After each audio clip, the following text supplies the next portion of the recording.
สวัสดีจ้ามาพอกับสาวสวยละจ้าวันนี้ได้ก๋วยเตี๋ยวจ้ามาจ้ากินก๋วยเตี๋ยวนำกันไข่2ฟองลูกชิ้นหมูแดงหลายอย่างเลยมาจ้ามาแซ่บๆกัน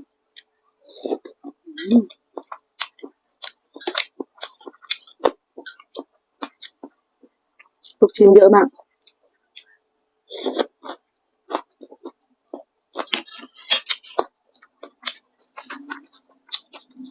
ผัก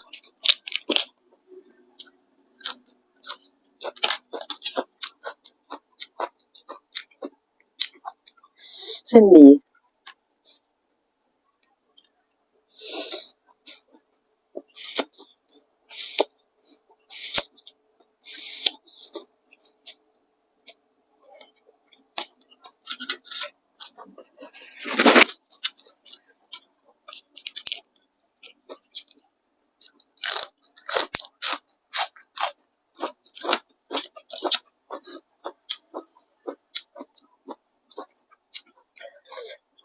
ไข่ต้ม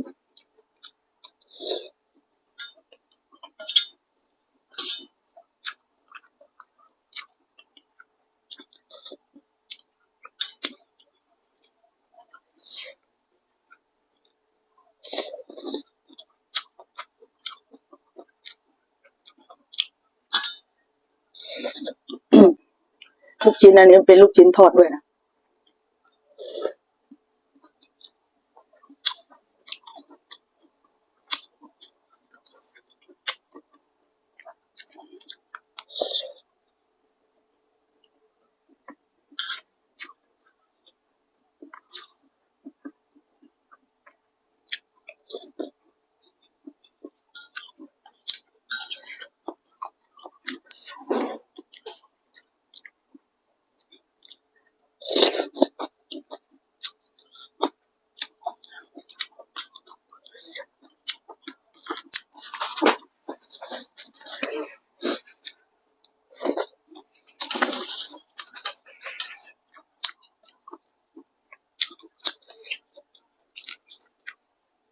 ปรุงอย่างเผ็ดเลยนะ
ไข่ตัว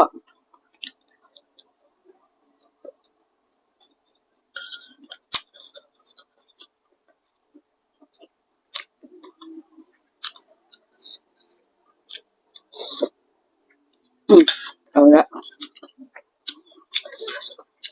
เวลาสดจะเป็นอย่างนี้ตลอด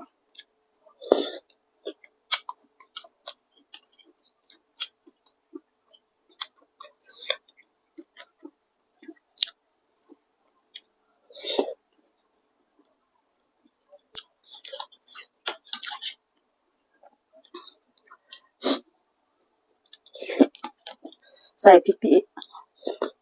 ไม่กลัว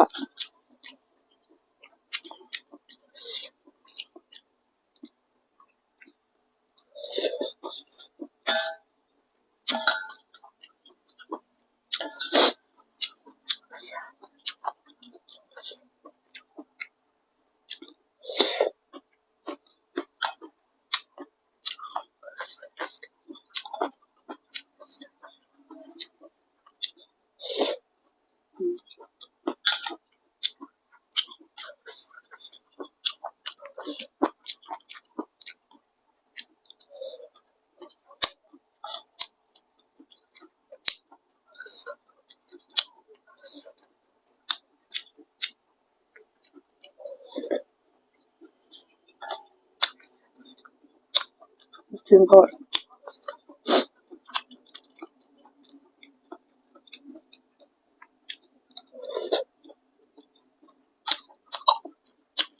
กินเส้นไม่หมดหรอก